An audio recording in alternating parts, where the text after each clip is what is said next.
If there's one thing you are never going to beat America on, it's food options. Restaurants, the amount of places you can get food in America, just I don't think you can beat it. And I think that's going to be reflected in the buffets as well. Like here, we've got some really good buffets, particularly like Chinese and Japanese buffets. We've got some really good ones, but I'm pretty sure I've not been to a buffet where you can get like lobster. Just completely, here you go, here's more lobster. I've never had that before. When most people think about luxury buffets, they think about Las Vegas or New York. But what if I told you the most Wow. luxurious buffet in America was actually in Rhode Island? A place serving all you can eat lobster, crab legs, oysters, and more desserts than you can even imagine. So I'm here at the Nordic in Charlestown, Rhode Island to find out how this small lodge in the woods became the most luxurious buffet in America. I mean, surely the entrance fee's got to be like $100. If it's unlimited lobster, has to be like $100 to get in. The Nordic sets itself apart from other luxury buffets by not only using indulgent ingredients, but also sourcing the freshest and highest quality food they can find. Being in New England gives their seafood program an advantage. They have their oysters grown locally and specifically for the restaurant, and the lobsters are brought in fresh and inspected for quality. When I arrived, I met up with Pele, who was just getting in a lobster delivery. I thought this was gonna be for the weekend, but I was wrong. Not quite. We get three deliveries. We get fresh lobsters every day. Really? So this is a day's supply. Wow, that's just for the day. Wow, so where are these Yeah, we got lobsters plenty come from? more. Are these Maine or? No, so most of our lobsters right now are coming from Canada. Okay. The water's a little bit colder. The shells are a little bit harder. The meat fill is a little bigger. Those seem to be the best lobsters available. Yeah, I mean, it's all the same coastline. The water's just colder in different areas at certain times. Yeah. Oh, I'll show you the rest of our lobsters that we're gonna use for today. Because this Okay. ain't all of them. You see these 3 totes. We got 5 more back there. Wow. Wow, so that's just one of 5 containers worth of lobster for the day. Awesome. Yeah, let's And see then where we the rest have of them are plenty at. more. Hey, it was nice meeting you, man. Thank you. So our lobster cooler is strategically placed close to the door so we can get them nice and cold Oh, cool. quickly. I feel like the lobster is probably one of the biggest attractions, right? So all these and what he's bringing are what we're gonna use for today. Just for today? Yeah, pretty much. Damn, Yeah. dude. So we cook about 180 pounds at a time, and they take around 12 to 15 minutes a piece. So we can cook 180 pounds every 12 minutes. And Wow. on our busy days, that's what we're doing. That's insane, man. Yeah, so you won't even be able to walk into this cooler. There'll be lobsters stacked to the roof. It's impressive seeing how many lobsters they're able to cook and move through in a day. To make sure the quality is perfect for the guests, they're not cooked until right before service starts. I really want to know how much this buffet is, because I'm starting to think $100 might even be on the low side. I don't know if $100 would get you a plate here. And then they'll make them all night. But I did find out that not every lobster gets cooked. Pele showed me a tank where they keep some of the lobsters on display for the guests. And I found out that they actually have one of the rarest lobsters in the entire world. So this is called a golden lobster. About 1 in 30 million, I think. And this guy is not Whoa. destined for any plate. He'll be donated to the aquarium. So it already looks like it's cooked, but it's It not. looks like it's cooked, but as you can tell, he's fully alive. And they'll just sell it to you like just a regular lobster, or they're like, hey, we got this cool one. Yeah, it just comes in the totes. That's wild. Yeah. It's kind of crazy that someone would sell that. Like, if you didn't know that, you'd be like, oh, this lobster's weird looking, and just cook it, and then that's it. Yeah, yeah. The lobsters are just the beginning of a Wow, no way. It does look like it's cooked already. long day of preparation. I followed Pele to the back to get started on the next task, when he told me something that shocked me a bit. Not only is the Nordic a luxury buffet, it's also a family-owned business that's been passed down through generations. Right now, it's 5 cousins, Kyle, Pele, Corey, Carly, and Jake, that run the day-to-day. Pele's main focus is seafood and quality. Even the shrimp cocktail is heavily thought out. He starts with adding shrimp to boiling water. He's constantly checking the temperature of the shrimp to make sure that they're at the perfect doneness for the texture that he wants. As soon as they hit that temperature, he drops them in an ice bath and they cool down. But there's even more that goes into it than just that. This is not an ordinary buffet. Like when you think of a buffet, you just think of some guy in the back throwing everything into a wok, quick, quick, quick. This place, it's a restaurant. Like, it's an actual restaurant where they really care about what's on the plate, clearly. Yeah, I really want to eat here. I want to eat here so bad. We figured out what temperature we got to take them out of the water and how many degrees they rise before you get them to the sink. Even though it's only 20 feet, they do rise a couple degrees. And if you want to perfectly cook shrimp, you got to time it perfectly. It's incredible that an extra few feet are factored in to assure that everything is quality. There's a lot of care and experimentation, and I asked him what that was like. That's an ever ongoing process, you know, looking for the best item, seeing what our customers react to.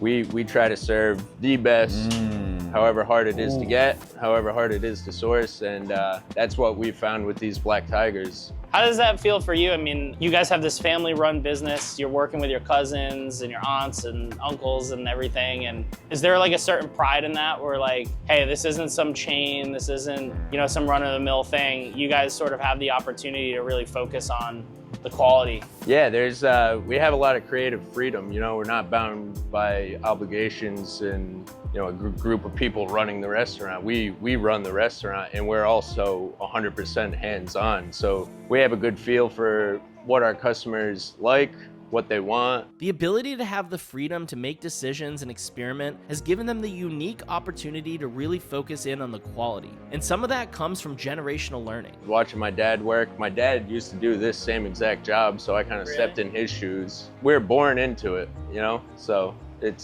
was interesting. As we were talking, Have any of you guys eaten here? Is it as good as it looks? Like, you know, they're making it look like the ultimate buffet place. Like, Pele said it was time to check the temp on the shrimp, and they were ready to taste. Yeah, so this is the finished product, Shin. So You can give it a try. So the easiest way to peel these are to grab the legs and pull them all off, and then the shell will easily unwrap after that. Damn, these are chunky. Yeah, they're very big. chunky. They're not cooked with anything besides a little bit of salt, and the salt is not to make it taste like salt, it's to bring out the natural flavors in the shrimp. So you'll notice when you eat this that it tastes like shrimp. All right, I'm gonna go for it. Dude, that's a good shrimp. So it's not rubbery, it's not mushy, cooked perfectly, nice and cold, and the flavor get me a bowl of 50 of those. with some sauce, some prawn cocktail sauce. is incredible. This really was one of the best bites of shrimp I've ever had. I noticed that there's still a ton of work to do, but I wanted to see what else goes into some of their other luxury dishes. So I went and met up with Kyle, who also runs the back of the house, and he was gonna start working on the prime rib, which is a super tender and juicy cut of meat. The prime rib is basically the loin of what a normal ribeye steak would be cut from, but instead of cutting them, the whole loin is slow roasted for hours. People come here for everything. It's all top quality, so we definitely go through a lot of prime rib, a lot of filet mignon, a lot of crab, baked stuffed shrimp. Yeah. Even the sides have lobster and stuff in them too, right? Yeah, they That's do. Cool. Working with massive cuts of meat like this at scale is not an easy task, but Kyle has the perfect setup to make sure that he hits the right temperature every single time. So we use Alto shams. These are the best. The money they spend on ingredients must be massive. Like all of the lobster, prime rib, crab's legs. This stuff ain't cheap. You know, these guys are probably spending like tens of thousands of dollars a day just on like stock. Slow cook and hold units that they make, I believe. That's the best that we found. It does a really nice job of cooking by probe to a specific internal temperature, and then just holds it there. So that way you know it's quality every you know time. it's always the same. Perfect medium rare every time. So this is all certified Angus beef. It's the top 1/3 of choice. So they have really tight specs. It's definitely one of the best. So how long will these cook for? These can cook a full 24 hours. Some days we put it in the night before. Since it's a Friday morning, we don't open till later. They'll be cooking for, about 10 hours. Okay, Yeah. that's good. What's Wow. We cook it at 250, and then it's being held at 145. Oh, The final resting internal temperature is about 134. Yeah. so nice medium rare. Yeah, it's perfect. It's the way it should be anyway. Right? Right. Yeah, medium rare for me. Like I used to be well done, but over the years I've gradually got more and more rare. How do you guys have your steak? Are you still like in the medium well? I like medium rare because you've got a bit of texture, bit of char, but a nice bit of softness in there as well. Blows my mind the amount of work that goes into each dish, and there's a lot of them. At any given time, they have 70 to 100 employees to make sure they can put out the volume and maintain the quality. And now that the ribeye was ready to cook, Kyle asked me to help him make their baked stuffed shrimp, which is a shrimp that's cut and stuffed with a buttery seafood and cracker stuffing. Smelling the stuffing brought me back to my childhood, growing up here in New England. And I couldn't help but wonder the nostalgia that Kyle must feel coming here and making these dishes that he grew up on every day. Just growing up here was super special. Being able to swim in the lake and ride the horses and, you know, just be a kid around here is super special, you know, and being surrounded by family, all the cousins, we were kind of like the same age. Right. Very unique, very cool. Well, it's unique that you guys all work together and it seems like everyone's actually on the same page. Yes, and a key to that, some might think we overdo it, we have a lot of meetings. Yeah. At least once a week, we're all in the same room together discussing anything that comes up, good, bad, you know, and we talk about the hard things. I think that's important though, right? For any sort of business, like you need to communicate with the other people, otherwise it's going to fall apart. And that enables us to work through it and work together cohesively. It seems like everybody really has a passion and cares about this place a lot. I mean, for sure. Well, we believe in it. Yeah. You know, we honestly believe in it. We're putting out the best possible product with a great attitude, and we're proud of it, and it shows. The passion that Kyle and his family have for providing their customers with a once-in-a-lifetime experience is what sets them apart from other luxury buffets. Also, it isn't just the food that curates an experience. The grounds itself do too. As we finished up stuffing the shrimp, Kyle took them to the oven for baking, and I headed outside to meet with Corey, who works the front of the house, but's also in charge of taking care of the grounds. It's super beautiful and like peaceful out here, huh? Yeah, Yeah. it sure is. This is a big part of that whole customer experience that we provide. I Yeah. call this is like your pre-show, you know, before you even get in the doors. Right. We're kind of already starting to hit everybody's senses with the fire pits, the fountains, the flag. Yeah, to be fair, it kind of puts you in that state of like, yeah, I'm somewhere cool right now. Like, look at this, look at all this cool stuff. Of course, all of the natural beauty that we have in the landscaping. Yeah, and it's cool too because you go to, you know, like luxury buffets have sort of become like a Vegas thing or whatever. And it's like, you know, if you go to those, you're basically in a hotel or you're like coming out of a mall or something. Right. You don't think buffet, like, you know, a luxury buffet is going to give you 30 acres of pristine land to hang out on. And No, you're not surrounded by just an asphalt parking lot here. Yeah. It's a lot more to it. so this has been your family's land since the 60s? Yep, purchased land in 1963. Somewhat of like a resort establishment at that point where it's mainly cabins throughout the whole property. Right. In 1980, they turned it into the buffet that we now kind of have just ran with. Gotcha. And that's Okay. now our bread and butter. The landscape here is Man, how much do you reckon this place makes? Like, it's got to be in the millions, surely. If they're serving on an average day, let's say 200 people, 200 people paying 10,000, 100 each, that's 20,000 a day. But then obviously some days will be less than others, right? something out of a movie. Everything is meticulously thought out and taken care of. We kept walking, and when I turned the corner into the back of the restaurant, I couldn't believe that they had a full barn with animals and a pasture. And this is such an immersive experience for a dinner. I don't know, it's so peaceful out here. And we set up too, we have lawn games, we have this whole area we set up with cornhole, but we have sand volleyball, of course. That's sweet. It creates kind of a family style, like the kids love it. you know? Yeah, And yeah. The kids, of course, also love the animals, but it's just a part of creating that whole experience. Yeah, For sure. that's sick. So, You should be proud of yourself, man. Like, this is such a beautifully curated area, and it's such a vibe, man. Like, it sucks we have to work. I would love to just sit here with a beer and like hang out. you yeah, know? I really enjoy this side of my job. You know, it's so nice to have just a secondary hat to wear around here. It's hard Man, enjoying your job is such a big thing that a lot of people just don't get. Like getting that satisfaction out of your job. Oh my to God. explain how peaceful it is being out here and looking over the lake. And it was amazing to see how hard this family works to build the ultimate experience for their guests. I gotta say, it's easy to lose track of time out here, and there was still so much going on before opening. I went back inside to meet back up with Kyle as he gets the first round of lobsters ready for the night. All right, let's do it. So we're cooking our first batch of lobsters of the day going down. This is exciting. Look at them all. All right. Wow. I'm gonna Now this open water is a full boil right now, right? Yes, it is. Yep. So we can cook, we're gonna cook 120 pounds right now. Each basket is 60 pounds.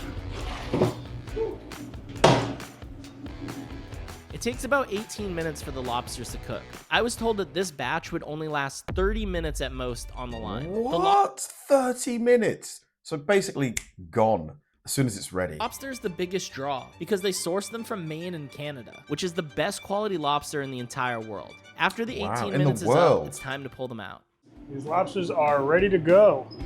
So these are old school block and tackle here. Wow, look at them, man.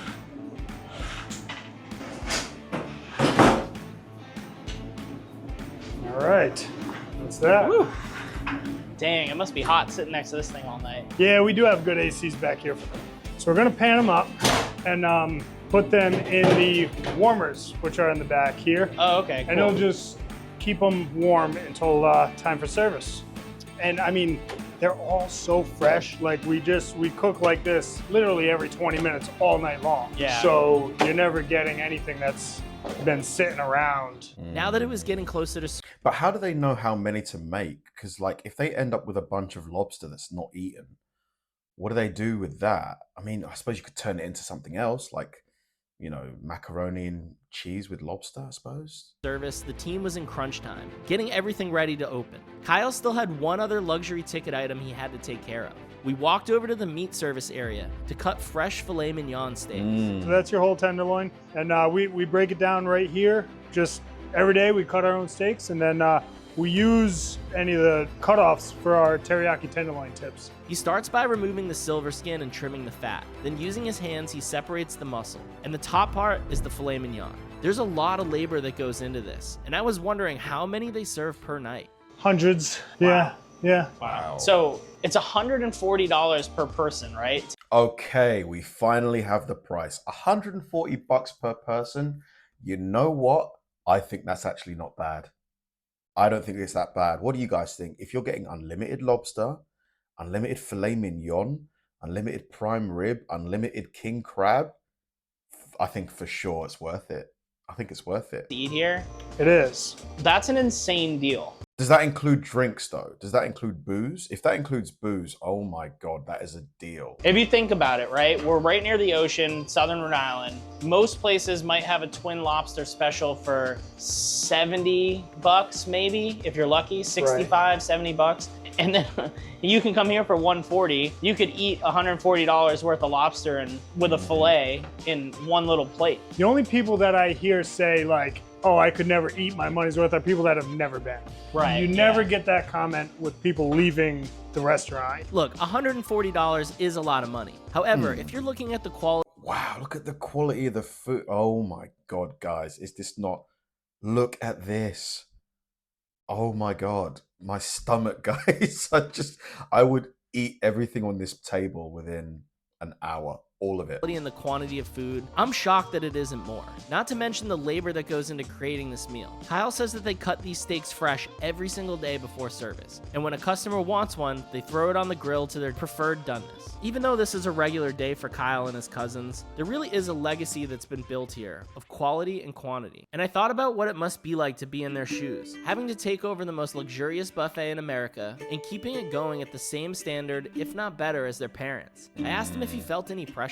There's definitely some course, pressure because, sure. you know, there's the fear of failure. No one wants to fail, you know, and there's a lot riding on it. It's not just me. I mean, we got to see our parents through retirement, and we've also got to see our kids through college and whatnot. So, and it's not just my family, but all my cousins that you've met now. And yeah, so there's quite a bit riding on it. That's but good though, because I'm sure it helps motivate you more too, right? Sure. For sure. At the same time, with all the pressure, because it's their baby, because it's their restaurant, they can put all their energy into it. Yeah, we do the best that we can day in and day out, putting out the best product. Like, you know, with that, I don't think we can fail. Yeah, I don't think you can either. Yeah. It's remarkable to see how much Kyle and his family care about this place. It's rare to see so much passion and drive in a family business that's been passed down through generations. As I watched Kyle season the steaks, I thought about what this place has been through and how his great-grandfather had a vision and his family believed in it, and they still do.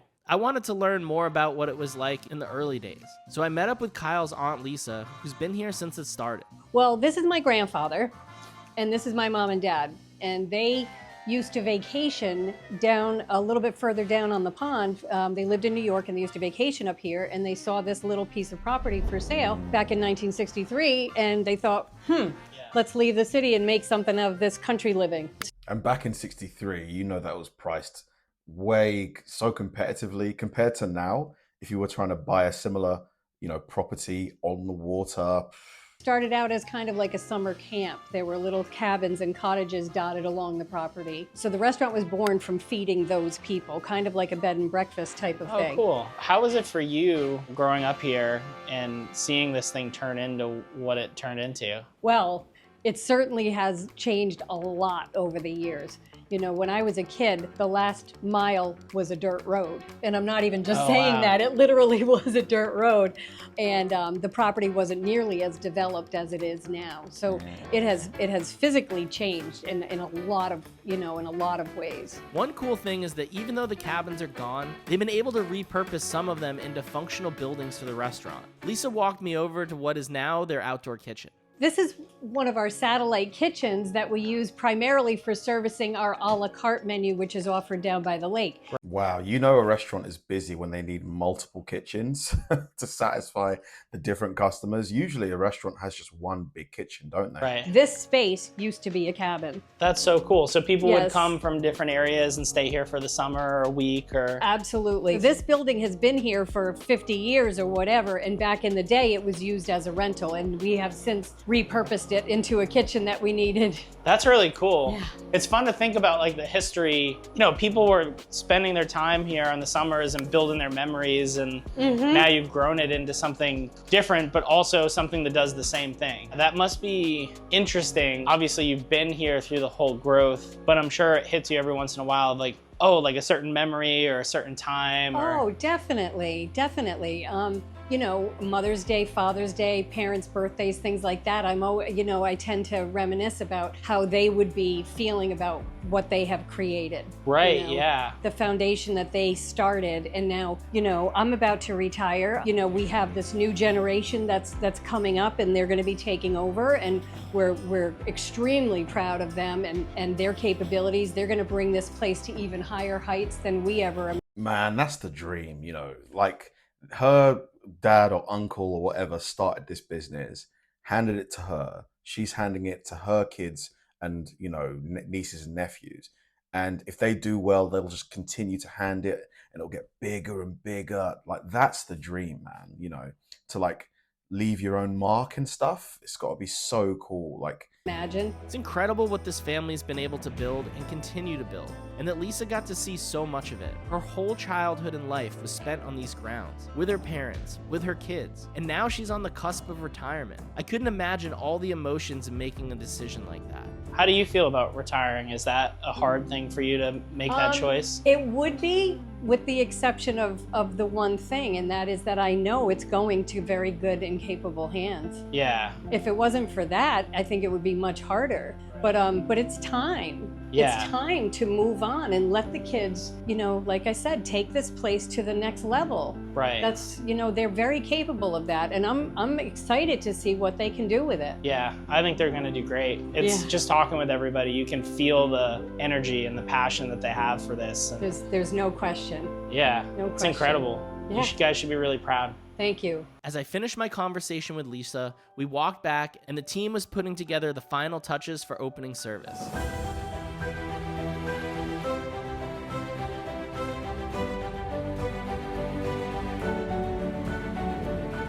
the food looks so good. Like, all of it just looks so tasty.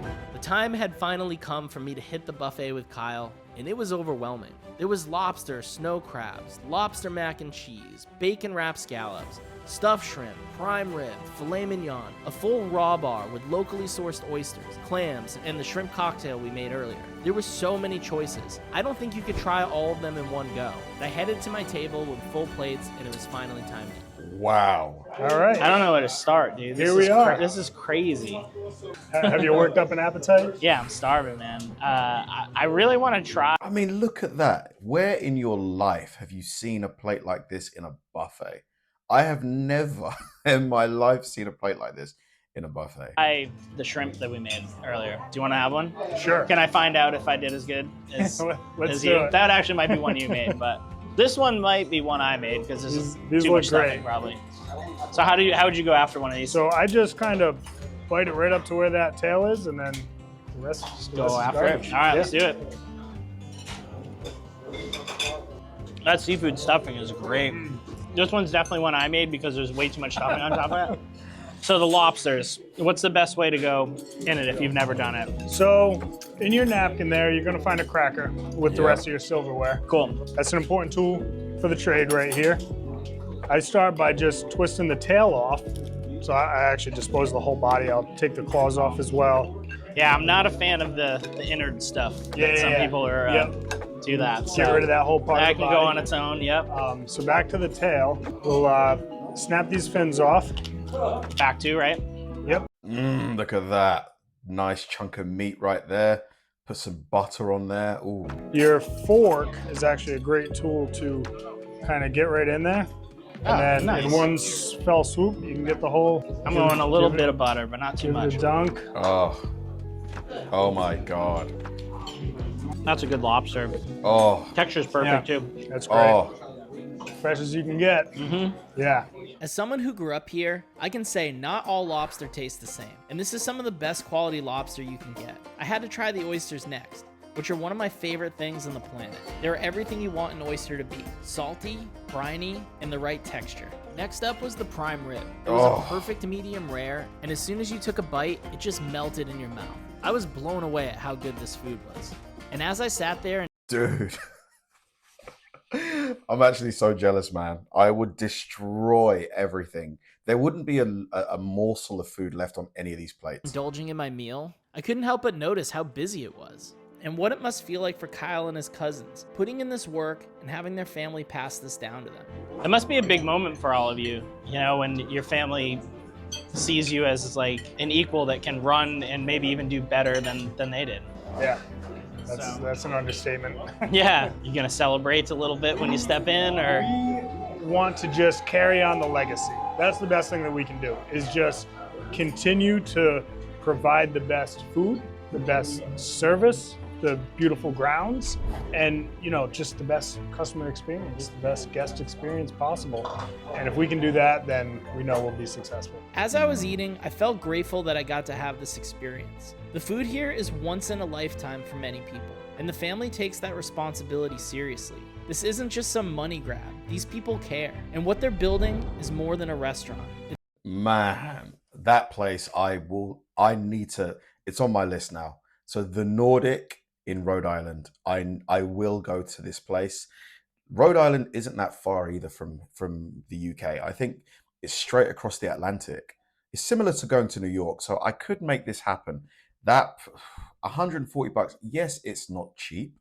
I'm not saying it's cheap, but I think for the amount of food, like if it's a birthday or like a special meal, like it's a anniversary or someone's graduated, mate, I would go here for sure. Like ahead of any of the big name places like your Hackasans and your this and your that, your Nobu's.